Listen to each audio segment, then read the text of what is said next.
Vamos a hablar de la diferenciación de las conciencias, según Bert Hellinger, tomado de este libro Mi vida, mi obra, en el que él dice: al entendimiento de los órdenes del amor precedió otra comprensión, una comprensión revolucionaria. Entendí que hay diferentes tipos de conciencia. En la época en la que trabajaba con constelaciones familiares tradicionales, me había dado cuenta de que hay dos tipos de conciencia, la personal y la colectiva, también llamada conciencia de linaje. Aquí se trata de campos espirituales. Más adelante, con las nuevas constelaciones familiares, se agregó una tercera forma de conciencia, pero aquí no me quiero adelantar y me limito por eso a la descripción de los dos primeros tipos de conciencia.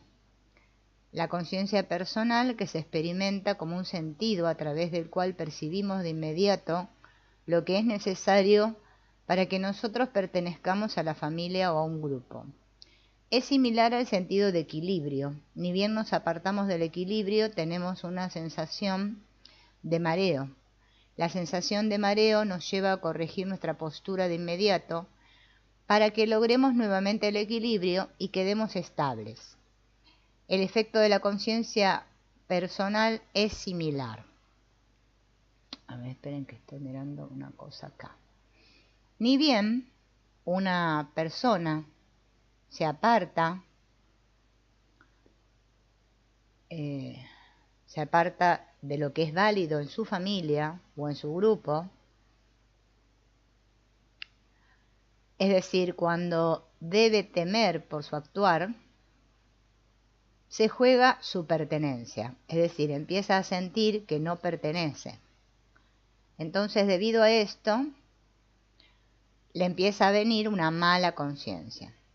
Y como es tan desagradable la mala conciencia, lo lleva a modificar su conducta para volver a tener el permiso de pertenecer. Es decir, que a la conciencia personal la sentimos como buena conciencia o como mala conciencia. En el caso de la buena conciencia nos sentimos bien, con la mala conciencia nos sentimos mal. Aparece en nosotros la mala conciencia cuando pensamos, sentimos y hacemos algo que no está en sintonía con las expectativas y exigencias de aquellas personas y grupos a los que queremos pertenecer y a menudo debemos pertenecer. Son importantes para nuestro bienestar y sobrevivencia. Esa pertenencia asegurada la sentimos como agradable y buena. No es necesario preocuparnos por quedar solos y desprotegidos repentinamente. Es como que nuestra conciencia vigilara que nos mantengamos en contacto con esas personas y grupos. Percibe de inmediato cuándo ponernos en peligro esa pertenencia y nos alejamos de los otros. Ahí reacciona con una sensación de miedo. Por ese motivo entonces es necesario dar un gran reconocimiento a la conciencia personal. Eso queda demostrado también con el importante y valioso lugar que ocupa en la sociedad y la cultura. Pero dado que esta conciencia solamente nos une a ciertas personas y grupos y al mismo tiempo excluye a otros, es una conciencia estrecha. La diferenciación entre bueno y malo, por lo tanto, es una diferenciación de esta conciencia. Todo aquello que asegura nuestra pertenencia lo sentimos como buena conciencia. Y no nos detenemos a pensar si es realmente bueno o si posiblemente para nosotros y otros incluso pueda ser malo. Lo considerado bueno se siente sin pensar y se defiende, dado que es sentido solo como buena conciencia. Incluso cuando a un observador de afuera de este campo espiritual le pueda parecer más bien extraño o como poniendo en riesgo la vida de muchos. Lo mismo es válido para lo malo, solo que en este caso lo percibimos más fuertemente que lo bueno, porque lo malo está ligado al miedo de perder nuestra pertenencia y con ella también nuestro derecho a vivir. Es decir, que la diferenciación entre lo bueno y lo malo está al servicio de la supervivencia del individuo en su grupo. Esta conciencia personal nos ata en mayor medida cuando en un grupo nos encontramos abajo y estamos a su merced. Sin embargo, ni bien ganamos poder dentro del grupo o nos independizamos de él, el lazo se afloja y junto con esa sensación también se afloja la conciencia.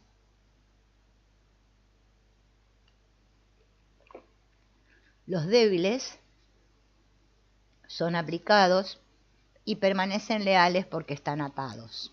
En una familia son los hijos, en una empresa los empleados de menor jerarquía, en un ejército los soldados comunes, en una iglesia el pueblo creyente. Por el bien de los fuertes arriesgan aplicadamente salud, inocencia, felicidad y vida, aun cuando los fuertes abusan de ellos, en pos de aquello que ellos llaman las metas más elevadas. Son entonces los pequeños que prestan su cuerpo para los grandes, los verdugos que hacen el trabajo sucio, los héroes en los puestos perdidos, las ovejas detrás de su pastor cuando las lleva al matadero, y las víctimas que pagan la cuenta. Allí donde la conciencia ata, también marca un límite hacia adentro y hacia afuera. Por tal motivo, si queremos permanecer junto a nuestro grupo, muchas veces debemos negar o no reconocer a otros solo por ser diferentes, esa pertenencia que exigimos para nosotros. Es decir, que aquel que siempre sigue su conciencia rechaza a otros para poder pertenecer a su familia o grupo y debe despreciar y sentir como menos buenos a otros que son diferentes porque tienen una conciencia distinta y debe sentirse mejor que ellos. De esta manera nos tornamos terribles para otros a través de la conciencia.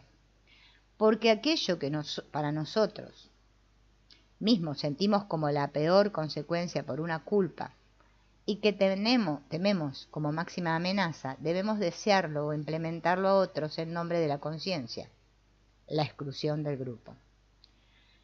Pero tal como nosotros procedemos con ellos, hay otros que en nombre de la conciencia proceden de igual manera con nosotros.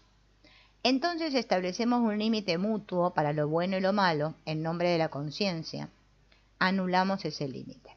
Todas las diferenciaciones de bueno y malo, de elegidos y rechazados, de cielo e infierno, provienen de la conciencia. Es decir, que la culpa y la inocencia no son lo mismo que bueno y malo. Escuchen bien acá. No es lo mismo culpa e inocencia que bueno y malo. Porque a menudo cometemos actos terribles con buena conciencia y los actos buenos con mala conciencia. Cometemos los actos terribles con buena conciencia cuando están al servicio del vínculo con el grupo, que es importante para nuestra supervivencia, y realizamos los buenos actos con mala conciencia cuando ponen en riesgo el vínculo con ese grupo. Así, la buena conciencia de unos y la buena conciencia de los otros se convierte en la bacteria que separa personas, pueblos y religiones. Su buena conciencia enfurece a unos en contra de los otros, justifica las peores crueldades en contra de otros. De esta manera la conciencia se opone al respeto y amor hacia otros que son diferentes. Es decir, que la medida para la conciencia es lo que vale en el grupo al cual pertenecemos. Por tal motivo, las personas que provienen de diferentes grupos también tienen conciencias diferentes, y la persona que pertenece a varios grupos tiene una conciencia diferente para cada grupo. La conciencia nos mantiene junto al grupo como un perro a las ovejas del rebaño. Pero cuando cambiamos el entorno, para protección nuestra, la conciencia cambia su color como un camaleón. Por eso tenemos una conciencia diferente con la madre que con el padre, otra en la familia que en la profesión, otra en la iglesia que en el bar. Pero siempre se trata del vínculo y el amor en el vínculo y del temor a la separación y la pérdida. Cuando observamos la conciencia personal más detalladamente, nos damos cuenta de que ésta sigue tres necesidades. Y en el fondo incluso es idéntica a esas tres necesidades. La primera necesidad es la de pertenencia. La segunda es la de compensación entre dar y tomar. Esta necesidad hace posible el intercambio entre los miembros del sistema. Dado que está unida a la necesidad de pertenencia en general, se manifiesta de la siguiente manera. Si yo recibo algo bueno, tengo la necesidad de compensar. pero como siento que pertenezco y amo, doy algo más de lo que recibí. En el otro es lo mismo, también me devuelve un poco más. De esa manera va aumentando el intercambio y se profundiza la relación. Pero ahora esta necesidad de compensar también tiene un lado negativo. Cuando alguien me hace daño, tengo la necesidad también de causarle algo, y de esta manera aumenta el intercambio en lo malo. Esta necesidad de justicia y venganza es tan fuerte que a menudo se sacrifica la necesidad de pertenencia. Mucha discordia y pelea, también entre pueblos, tiene que ver con esta necesidad de justicia y venganza. La compensación correcta y, por así decirlo, buena, sería causarle al otro un poco menos de daño del que uno recibió de él. Y la tercera es la necesidad de orden. Rigen ciertas reglas de juego que deben ser respetadas. Aquel que la sigue se siente aplicado y aquel que no la sigue siente que por ello debe pagar un precio, por ejemplo, mediante un castigo. Pero detrás de la conciencia que sentimos actúa otra conciencia más, es una conciencia poderosa, por su efecto mucho más fuerte que la conciencia personal. Sin embargo, desde la sensación, para nosotros, es en gran medida inconsciente. Esta segunda conciencia, la conciencia colectiva o de linaje, es más amplia. Representa también los intereses de aquellos que la conciencia personal excluye. Por ese motivo muchas veces está en conflicto con la conciencia personal. La razón es que en lo que a nuestras sensaciones se refiere, la conciencia personal tiene prioridad ante esta conciencia colectiva. Dado que la conciencia colectiva tiene un efecto inconsciente, no podemos sentir su fuerza especial, sino solo comprobar sus efectos en nuestra vida. Pero eso lo logramos únicamente si conocemos estas leyes implacables de la conciencia colectiva, que se llama los órdenes del amor. Mi mujer Sophie, más tarde, acuñó el concepto principios básicos de la vida. Debo admitir que esa expresión acierta mucho mejor la importancia de las leyes, porque de su cumplimiento depende nuestra felicidad, nuestro éxito e incluso nuestra salud. El conocimiento de los órdenes del amor decide sobre la vida y la muerte. Escuchen esto. Bien. Primer orden del amor. ¿Cuál es el primero? El derecho a la pertenencia. La conciencia colectiva o de linaje es una conciencia grupal, porque cada uno está unido en una comunidad de destino con sus padres y su linaje. Con nuestros padres compartimos ese linaje, pertenecemos a ese linaje, en el cual los del padre y la madre están unidos. El linaje se comporta como si se mantuviese unido por una fuerza que enlaza a todos los miembros y por un sentido de orden y equilibrio que actúa sobre todos los miembros en la misma medida. Aquel que está unido, manejado por esa fuerza, y aquel que por ese sentido también es tenido en cuenta, pertenece al linaje. ¿Quiénes pertenecen al linaje? Todos los hijos, también los abortados, perdidos, nacidos muertos, dados y olvidados. También los medio hermanos cuentan como miembro completo de la familia. Los padres y sus hermanos biológicos, inclusive los abortados, perdidos, nacidos muertos, dados y olvidados.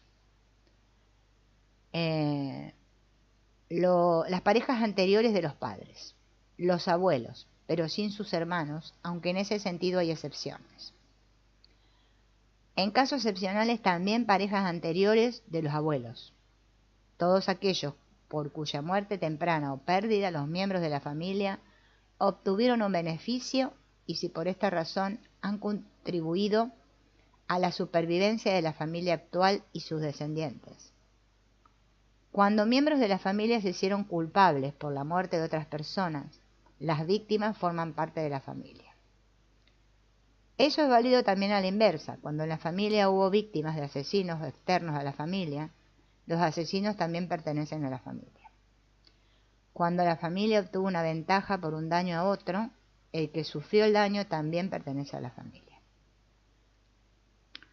Mientras que la conciencia personal es sentida por cada individuo y está al servicio de la pertenencia personal y la supervivencia personal de éste, La colectiva o de linaje tiene una mirada hacia la familia como un todo, porque está muy relacionada con la comunidad de destino, la conservación de la integridad del linaje, o sea, su completud. El primer orden, a cuyo servicio está esta conciencia, por lo tanto dice: todo miembro de la familia tiene el mismo derecho a la pertenencia. En muchas familias y linajes, sin embargo, hay miembros a quienes se les niega ese derecho. Cuando, por ejemplo, un hombre casado tiene un hijo extramatrimonial, a veces su mujer dice: de este hijo y su madre no quiero saber nada, ellos no pertenecen. O cuando un miembro de la familia tuvo un destino difícil, por ejemplo, la primera mujer del abuelo murió en el parto. Su destino causa miedo a los otros y no la mencionan, como si la mujer ya no perteneciera. A menudo también se niega ese derecho a hijos que murieron temprano o nacieron muertos. A veces sucede asimismo que los padres dan al siguiente hijo el nombre del hijo muerto. De esa forma es como que le dijeran al hijo muerto: tú ya no perteneces y para ti tenemos un reemplazo.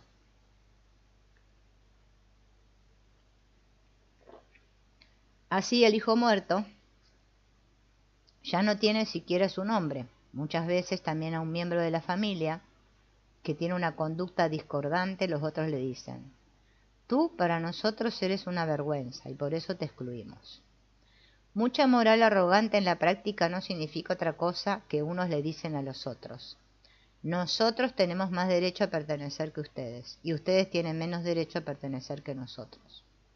O ustedes se jugaron el derecho a la pertenencia. Yo tengo más derechos.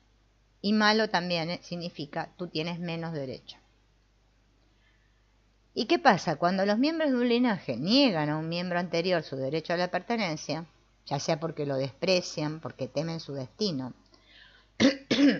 porque no quieren reconocer que hizo lugar para posgénitos, o si no reconocen algo más que le deben agradecer, un miembro nacido posteriormente lo va a imitar, bajo la presión del sentido de compensación de la conciencia colectiva, mediante una identificación, sin que él se dé cuenta de lo que está sucediendo. Y tampoco pueda defenderse, a menudo sin siquiera conocer al excluido y sin saber nada de su existencia. Ese miembro entonces se hace cargo y representa el destino del excluido. Piensa como él, tiene sentimientos similares, vive de manera similar, se enferma de manera similar e incluso muere de manera similar. Ese miembro de la familia entonces está al servicio de la persona excluida y representa sus derechos. Es como si la persona excluida se adueñara, sin que por ello pierda su propio sí mismo. Porque siempre que a un miembro se le niega la pertenencia en el clan, hay un impulso irresistible de restablecer la integridad perdida y de compensar la injusticia que tuvo lugar. Voy a dar un ejemplo. Un hombre casado conoce a otra mujer y le dice a la primera: no quiero saber más nada de ti. Si luego con la mujer nueva tiene hijos, uno de los hijos va a representar a la primera mujer abandonada y tal vez luchará contra el padre con el mismo odio que tiene la abandonada, o se retirará de él con la misma tristeza que la abandonada. Pero no sabe que está trayendo al presente a la excluida, haciéndola valer. Eso significa que en el linaje hay un poderoso sentido del orden que tiene el mismo efecto en todos los miembros y que vela para que todo aquel que pertenece al clan quede realmente salvaguardado, más allá de la muerte. Porque el linaje incluye tanto a los vivos como también a los muertos. En general, hasta la tercera generación, a veces hasta la cuarta y quinta. Acá cuenta el caso de la bisabuela que se casó con su segundo marido, que era el bisabuelo de la consultante. Nadie es separado de la familia por su muerte, la conciencia colectiva. El 27 de enero, ese bisabuelo tuvo un accidente fatal cuando su hijo buscó regresar a la familia, incluso y sobre todo a los miembros excluidos, tenía 27 años. El mismo día, 27 años después, un nieto muere. Eso significa, es cierto que por la muerte perdemos la vida actual del bisabuelo, que sufrió un accidente fatal igual. Otro nieto desapareció, pero nunca nuestra pertenencia a la familia, 27 años. Tampoco es que la persona excluida quiera ser representada, sino que es que la conciencia se encarga de esto. Un bisnieto enloqueció exactamente 100 años después de la muerte de él. En primer lugar, es la conciencia colectiva que quiere y hace que el primer marido de la bisabuela con 27 años, el 31 de diciembre murió, se reproduzca esa representación.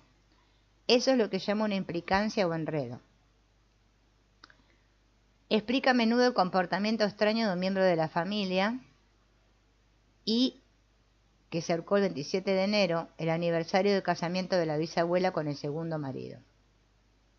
Bueno, entonces, la conciencia colectiva es amoral, dice Hellinger. No distingue entre bueno y malo, ni tampoco entre culpa e inocencia. Por ese motivo, uno tampoco debe imaginarse esa conciencia como una persona que después de mucha reflexión persigue objetivos personales. Actúa más bien como un instinto. Por eso es ciega. Es como si eligiera arbitrariamente un miembro de la familia inocente y lo atara al destino del excluido. Pero por otro lado, la conciencia grupal también protege a todos de la misma manera, queriendo restablecer su pertenencia cuando ésta le es negada. ¿Hasta qué punto extremo la conciencia del linaje vuelve a recordar por generaciones y de manera trágica una y otra vez a un miembro olvidado? Lo podemos ver en el ejemplo este que he mencionado, ¿no? Porque parece ser que la abuelita lo había asesinado al marido primero y se casó con otro, ¿no? Bien.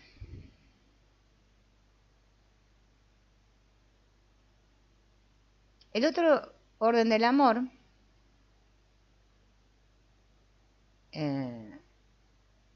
se llama,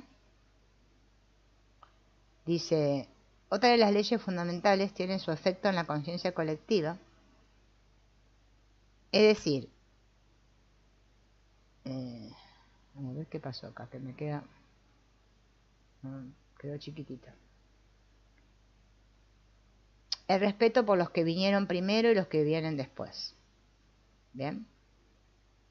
Corresponde al orden de jerarquía. Las consecuencias de violar la jerarquía son las siguientes, dice. La conciencia colectiva no permite que los posteriores se metan en los asuntos de los anteriores, por muy buena intención que tenga. Cuando esto sucede, hay dos movimientos que se contraponen: la conciencia personal y la conciencia colectiva. Por ejemplo, un hijo se hace cargo de algo en lugar de su padre. Tiene una conciencia personal tranquila y buena, y siente que ama a su padre y que es inocente. Al mismo tiempo transgrede el orden de la jerarquía, porque esa conciencia es poderosa y castiga la violación con fracaso y muerte. Por ese motivo, las grandes tragedias terminan con la muerte de aquellos que consideraban estar haciendo algo bueno. De ahí que los posteriores no se deben sentir invocados a imponer el derecho de los anteriores en lugar de estos, expiar su culpa por ellos o salvarlos con posterioridad de un destino difícil. El posterior nunca puede ayudar al que ocupa el rango anterior. El posterior nunca puede ayudar al anterior. Cuando esto sucede, el posterior reacciona ante esta arrogancia bajo la influencia de la conciencia colectiva con una necesidad de fracaso y ruina. A la transgresión del rango jerárquico le corresponde la pena de muerte en un sentido amplio, a pesar de que en general la jerarquía es violada neciamente y también por amor. Cuando, por ejemplo, un hijo percibe internamente que el padre o la madre se mueve en dirección a la muerte, dice en su alma: mejor yo que tú. Y eso significa, por ejemplo, Mejor me enfermo yo que tú, mejor muero yo que tú, mejor pago yo por una infracción que cometiste tú, mejor llevo yo la culpa, mejor desaparezco yo que tú, mejor me mato yo que tú. Pero el hijo, en la jerarquía, está por debajo de los padres. Cuando quiere hacerse cargo del destino de ellos, se coloca por encima de los padres, como si pudiera disponer sobre la vida y la muerte. A través de las frases internas, el hijo se ubica en primer lugar. Pero eso no lo hace conscientemente, ya que se eleva con un amor que está dispuesto a sacrificar la propia vida por los padres. Pero ese amor, que dentro de los órdenes del amor es una arrogancia, lleva al hijo a la muerte sin poder hacerse cargo del destino de otros. Es decir, que el clan rige un orden arcaico que aumenta la desgracia y el sufrimiento en lugar de impedirlos. Porque cuando bajo la presión de un amor, de un sentido ciego de compensación, un posterior quiere, en lugar de un anterior, poner en orden algo que ya pasó, lo malo no tiene fin. Este orden mantiene su fuerza mientras siga inconsciente. Pero si sale a la luz, podemos cumplirlo de otra manera y sin sus consecuencias graves. Esto sucede en una constelación. Lo aclaro con algunos ejemplos, en primer lugar en relación a la frase yo te sigo, yo mejor que tú. Cuando alguien dice frases así internamente en una constelación, le pido que las repita cara a cara a la persona en cuestión que está representada. Cuando mira a los ojos a esa persona, ya no puede expresar las frases, porque se da cuenta que esa persona también lo ama a él y que rechazaría un ofrecimiento de este tipo. El próximo paso sería que a esa persona le diga, tú eres grande y yo pequeño. Me inclino ante tu destino y tomo el mío tal como me es regalado. Por favor, bendíceme cuando me quedo y dejo que tú partas con amor. Entonces está unido a esa persona con un amor mucho más profundo que queriendo seguirla o queriendo hacerse cargo de su destino en representación. Y ahora esa persona, en lugar de amenazar la felicidad de él, como tal vez podía haber temido, la protegerá con amor. O cuando alguien quiere seguir a un fallecido en la muerte, por ejemplo, un hijo o un hermano que falleció temprano, puede decirle, tú eres mi hermano y te honro como tal. En mi corazón tienes un lugar y me inclino ante tu destino tal como haya sido y me quedo con mi destino tal como es. Así, en lugar de que los vivos vayan hacia los muertos,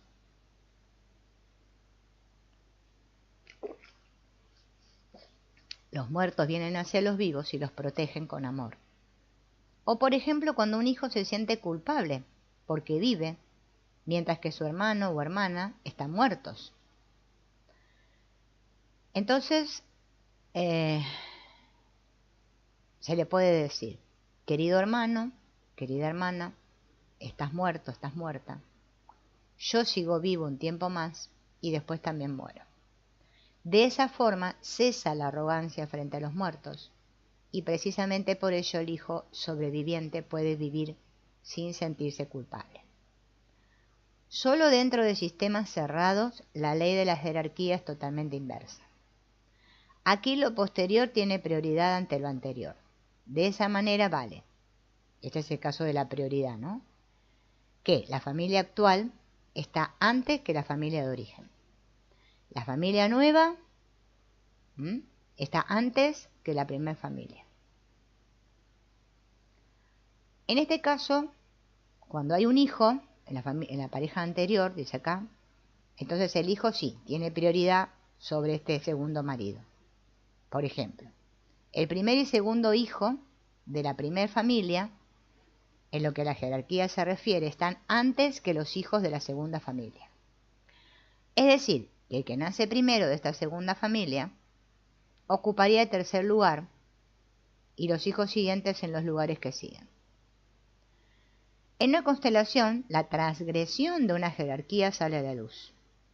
En la constelación se restablece el orden y de esa manera se crea la premisa espiritual para que se logre la vida. Pero de la aplicación de ese orden en la práctica se tiene que hacer cargo el consultante personalmente, porque una constelación no reemplaza el actuar propio. ¿Escucharon, no? No es que voy a constelar y ya no tengo que hacer nada. Bueno, el tercer orden del amor es la compensación entre dar y tomar. El orden de dar y tomar no es dictado por nuestra conciencia. Cuando tomamos, no es dictado por nuestra conciencia. Cuando tomamos o recibimos algo de alguien que sentimos, que tenemos que compensar. Después de haberlo hecho nos sentimos libres. Bien, y así no siento dependencia con el otro. Sin embargo, si se devuelve muy poco, la relación sigue existiendo en dos sentidos. Aquel que fue el primero en recibir el regalo se siente con culpa frente al otro, y éste sigue esperando algo de aquel. Pero no solo en lo bueno, sino también en lo difícil debe haber una compensación. Por ejemplo, dice, es extraño, pero ambos lados lo esperan. No solamente la víctima que piensa en venganza. El perpetrador quiere sacarse su culpa de encima mediante una expiación. Pero ¿qué sucede cuando la víctima causa algo más de lo difícil al perpetrador? Entonces el perpetrador siente, eso fue demasiado. Por su lado piensa en venganza y le vuelve a hacer algo difícil al otro. De esta manera la compensación en lo penoso va aumentando. Es distinto en el caso de la relación de pareja, porque además de la necesidad de compensación, aquí el amor también juega un rol. Ni bien recibo algo de alguien a quien amo, le doy algo más de lo que me dio. Y de esta forma el otro vuelve a sentir que me debe algo y me devuelve algo más. De esta manera se genera un movimiento ascendente positivo y la relación va ganando profundidad y amor. Sin embargo, existe un desorden cuando el otro siempre le doy más de lo que él puede devolver. De esa manera la relación pierde su equilibrio. La consecuencia es, aquel que ha recibido en exceso se enoja y deja la relación con excusas baratas. La compensación en el ámbito de lo difícil también es necesaria en la relación de pareja. Aquel que en la pareja siempre le perdona el daño sin compensar, pone en riesgo la relación. Incluso más, en secreto quiere deshacerse del otro sin ser consciente de ello. El otro ya no se siente equivalente sino inferior. ¿Cuál sería la solución? Aquel al que se le causó lo difícil se venga con amor. Eso significa que devuelve al otro algo un poco menos difícil o doloroso. Dado que no quiere perder al otro es menos de lo malo. De repente al otro le llama la atención. Ambos se miran y recuerdan su viejo amor. De esta manera se rompe el círculo diabólico de cada vez más daño mutuo. Esta compensación tiene otra ventaja más. A través de ella ambos se vuelven más cautelosos y se tratan con más cuidado. El resultado de esta compensación es que su amor se profundiza. Solamente en la relación entre padres e hijos la compensación entre dar y tomar no es posible, porque los hijos jamás pueden compensar lo que los padres le dan. Crean una compensación más adelante a través del dar a sus propios hijos. Pero también puede suceder que el padre o la madre saturen al hijo con algo material y entonces, bueno, no sé por qué no dice nada. Termina ahí. Bueno.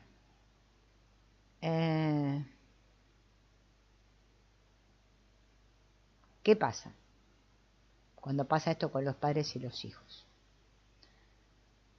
Cuando se transgrede este orden, ¿no? Entre dar y tomar. Cuando un progénito, o sea, uno que nació después, en lugar de tomar del anterior y honrarlo por ello, le quiere dar al anterior como si fuese igual o incluso superior. Esto sucede cuando, por ejemplo, los padres toman de sus hijos y los hijos quieren dar a sus padres aquello que estos no toman de sus propios padres o de su pareja. Porque entonces los padres quieren tomar como hijos y los hijos quieren dar como padres. Perdón.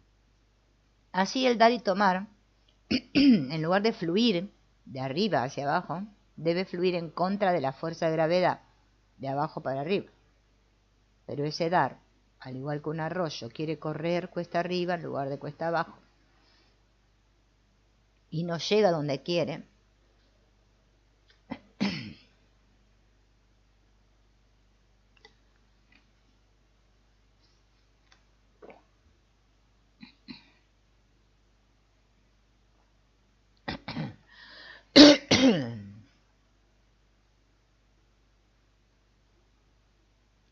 Cuando un hijo transgrede la jerarquía del dar y tomar, perdón, se inflige un gran castigo, muchas veces con fracaso y ruina, sin que sepa acerca de la culpa y la conexión.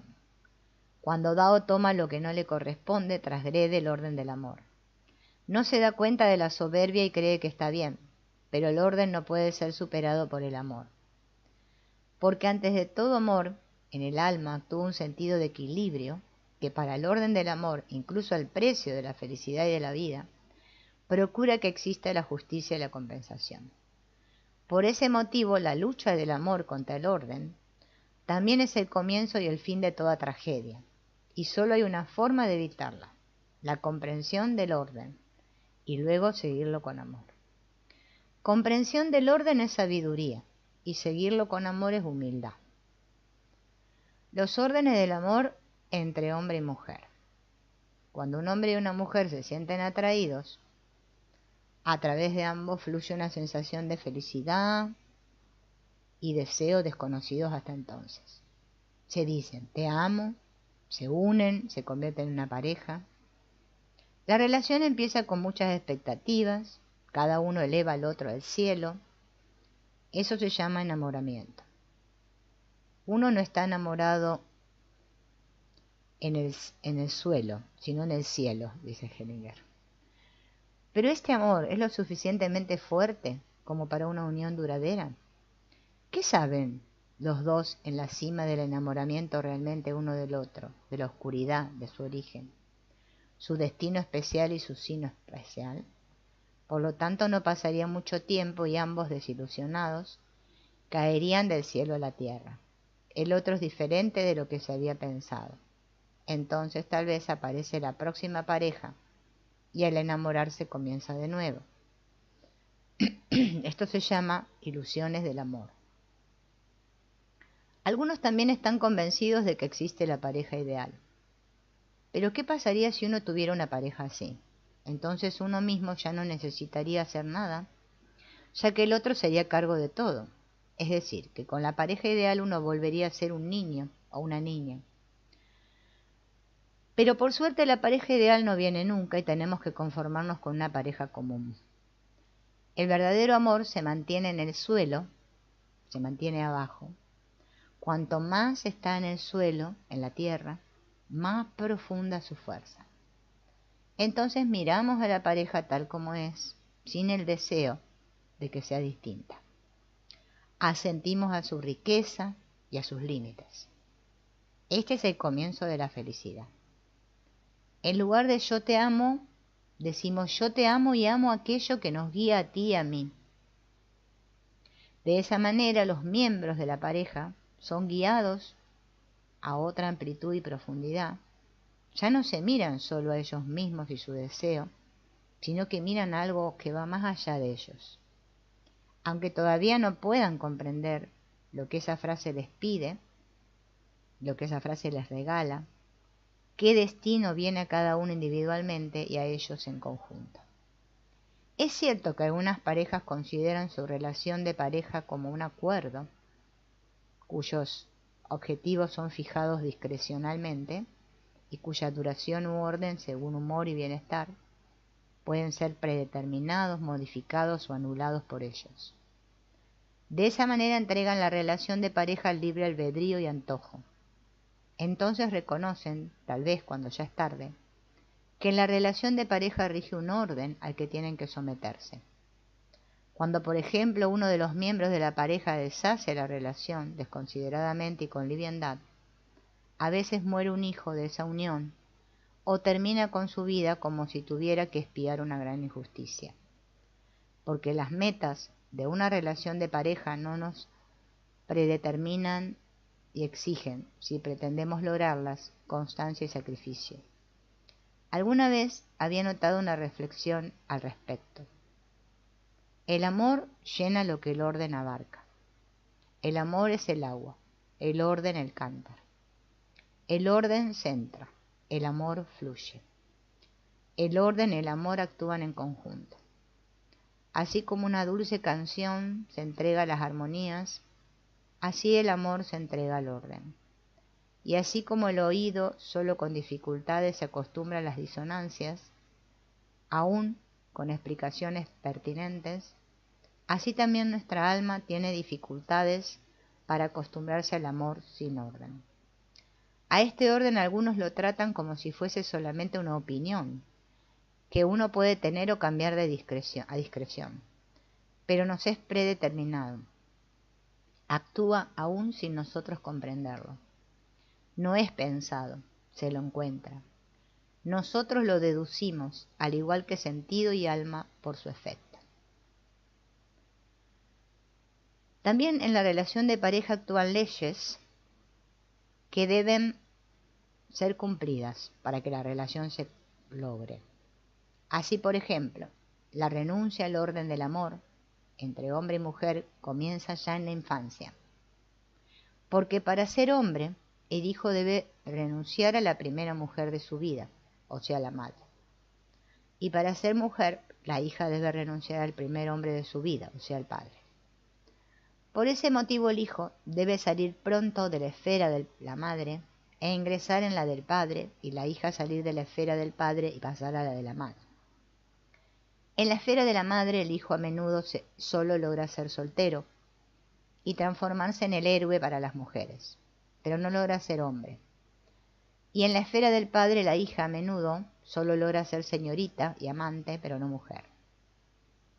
Cuando el hijo permanece en la esfera de la madre, lo femenino inunda su alma, le impide tomar a su padre y de esa manera coarta lo masculino en él. De la misma manera lo masculino inunda el alma de la hija cuando permanece en la esfera del padre, le impide tomar a la madre y así coarta lo femenino en ella. Carl Gustav Jung denominaba ánima al aspecto femenino del alma y animus al masculino. Cuando el hijo permanece en la esfera de la madre, su alma desarrolla demasiado ánima. Extrañamente entonces tiene menos comprensión de y compasión hacia las mujeres, y en general también genera menos agrado en otras personas. Cuando desea liberarse del aspecto femenino de su alma, lo logra a costa de su mujer. Se da la situación correspondiente cuando la hija permanece en la esfera del padre. En su alma se despliega entonces demasiado ánimos y como consecuencia tiene menos comprensión de y compasión hacia los hombres. También a ella se le regalan menos simpatías. Un hombre que permaneció en la esfera de la madre tampoco está dispuesto a asumir gran responsabilidad. Sin pensar, se precipita a aventuras osadas y no teme peligro alguno. En el fondo, la mayoría de los héroes, no importa si sin temor saltan de la estratosfera o se acercan despreocupadamente a la zona de muerte del monte Everest, y todos los tipos duros son simplemente hijos de mamá, porque un verdadero hombre no se expone al peligro desaprensivamente. Es consciente de la responsabilidad frente a su familia. ¿Qué sucede entonces cuando el hijo de mamá se casa con la hija de papá? Ahí a menudo el hombre busca un reemplazo para la mamá y lo encuentra en un amante. Y la mujer busca un reemplazo para el papá y lo encuentra en un amante. Pero cuando el hijo de papá se casa con la hija de mamá, es más probable que se convierta en una pareja confiable. Cabe agregar que el hijo de papá a menudo se entiende bien con su suegro y la hija de mamá con su suegra. A la inversa, a menudo el hijo de mamá se entiende bien con su suegra y mal con su suegro. Y la hija de papá se entiende bien con su suegro y mal con su suegra. Un orden del amor en la relación de pareja exige que la mujer siga al hombre, eso significa que le sigue a él, a su familia, a su lugar, a su idioma, a su cultura. Y también asiente que los hijos le sigan a él.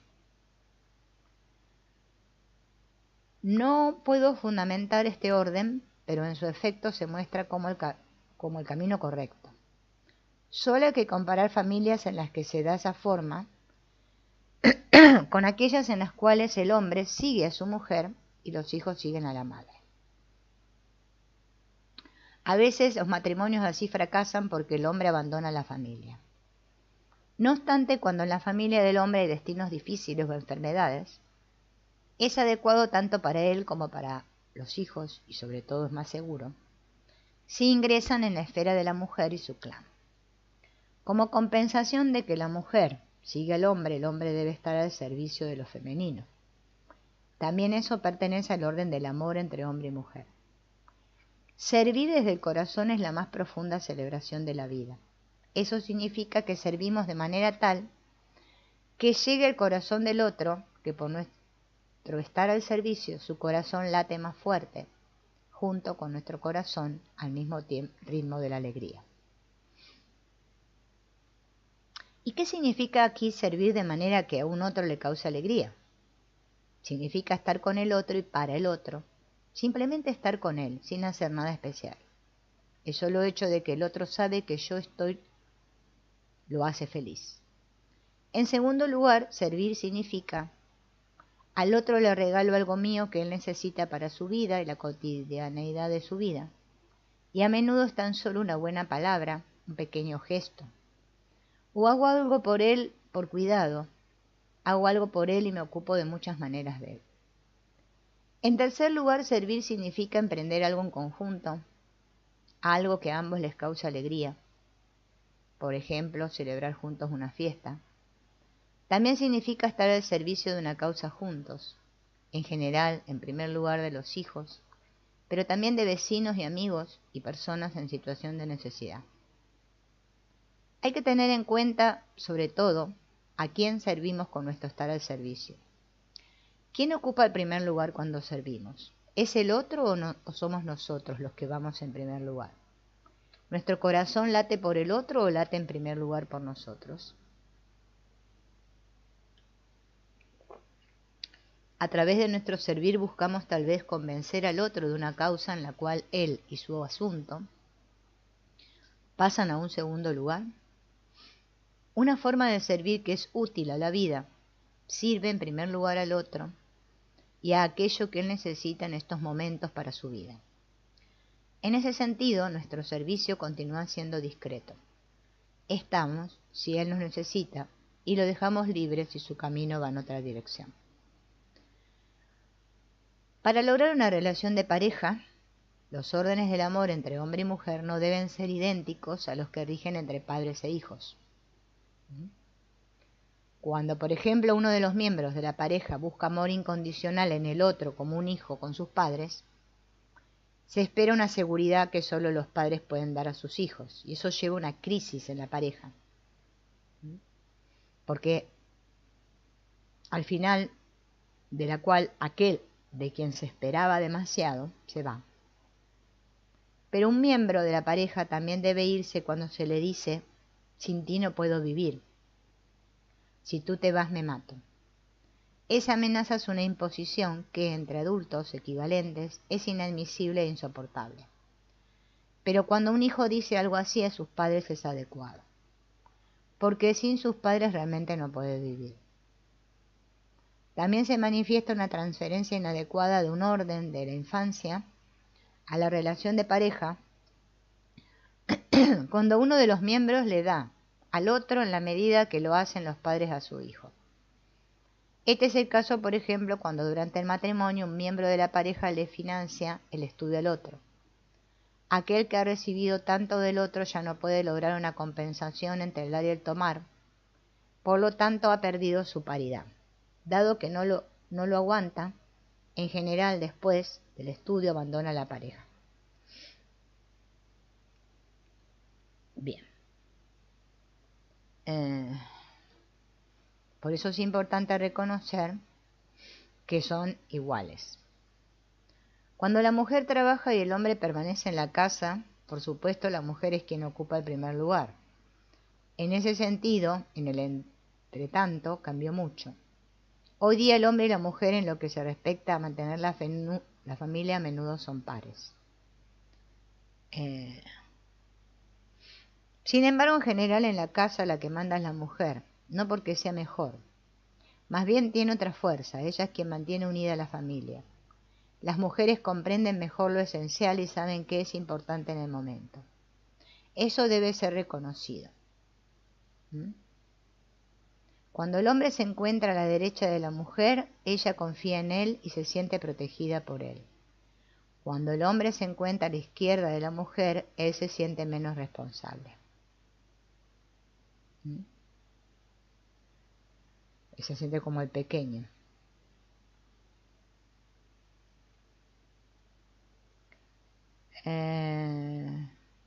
Las consecuencias más graves de una relación de pareja surgen por implicaciones con el propio linaje. Por ejemplo, cuando uno de los miembros es tomado al servicio y debe hacerse cargo en representación para solucionar conflictos del pasado. Muchas veces esa es la razón por la cual uno de los miembros de la pareja quiere abandonar la relación y la familia a pesar de haberse amado mucho. Recién una vez que en una constelación familiar salen a la luz esos enredos y son solucionados, la relación tiene futuro.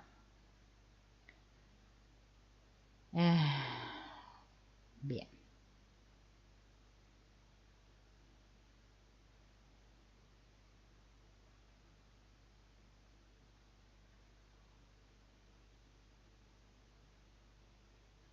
A ver.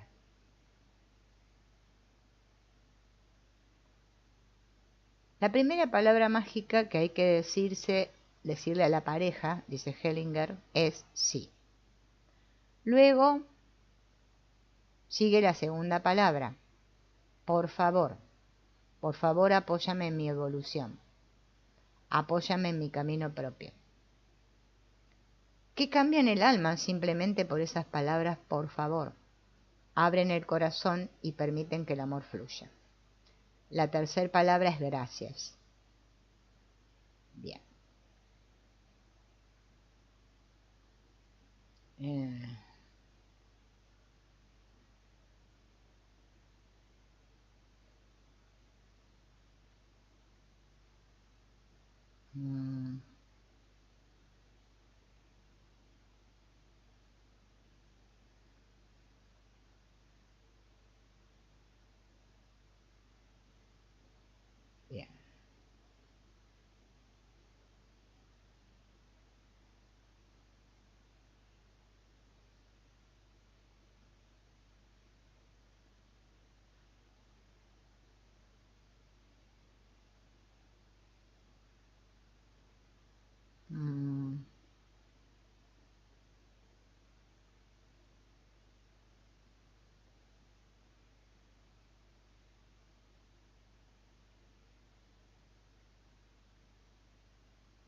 Bueno, acá hay una explicación muy larga del orden de los hijos. No las voy a leer porque está interesante. Aunque no, vamos a dejarlo de la relación de padre e hijo para la próxima. ¿No? La relación padre e hijo está como